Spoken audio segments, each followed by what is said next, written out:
What do you mean? I'm talking about the kind of diplomacy that's going to end the destruction of your country. Yes, but if you Mr. President, with respect, I think it's disrespectful for you to come to the Oval Office and try to litigate this in front of the American media. Right now, you guys are going around and forcing conscripts to the front lines because you have manpower problems. You should be thanking the President for trying to bring an end to this conflict. Have you ever been to Ukraine that you say what problems we have? I have been to. Come once. I've actually watched and seen the stories, and I know what happens is you bring them on a propaganda tour, Mr. President. Do you disagree that you've had problems bringing people into your military? And do you think that it's respectful to come to the Oval Office of the United States of America and attack the administration that is trying to prevent the destruction of your country?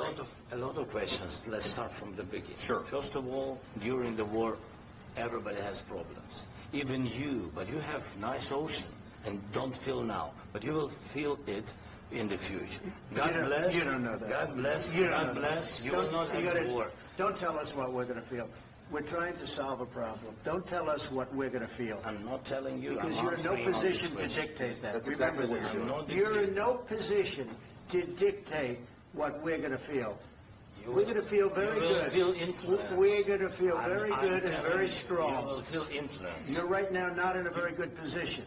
You've allowed yourself to be in a very bad position, and he happens to be right about it. From the very beginning of the war. You're not in a good position. You don't have the cards right now. With us, you start having cards. Right now, you don't have. You're playing cards. You're playing cards. You're gambling with the lives of millions of people. You're gambling with World War III. You're gambling with World War III. And what you're doing is very disrespectful to the country, this country. That's back to you. Far more than a lot of people said they should have. Have you said thank you once? This entire meeting? No, in this entire meeting, you said thank you. You went to Pennsylvania and campaigned for the opposition in October. Offer some words of appreciation for the United States of America and the President who's trying to save your country. Please, you think that if you will speak very loudly about the war, you He's not speaking loudly. He's not speaking loudly. Your country's in big trouble. Can I Wait a minute. No. You've done a lot of talking. Your country is in big trouble. I know. You're not winning. You're not winning this. You have a damn good chance of coming out okay because of us. Mr. President, we are staying in our country, staying strong from the very beginning of the war. We've been alone. And we are thankful. I said thanks you haven't in been this alone. cabinet. You haven't been alone. In this cabinet. We gave you, through this stupid president, $350 billion. We gave you military equipment. And you men are brave, but they had to use our military. If you didn't have our military equipment, this war would have been over in 2 weeks. In 3 days. I heard it from Putin. In 3 days. This is something maybe new. Less. In 2 weeks. Of course, yes. It's going to be a very hard thing to do business like this.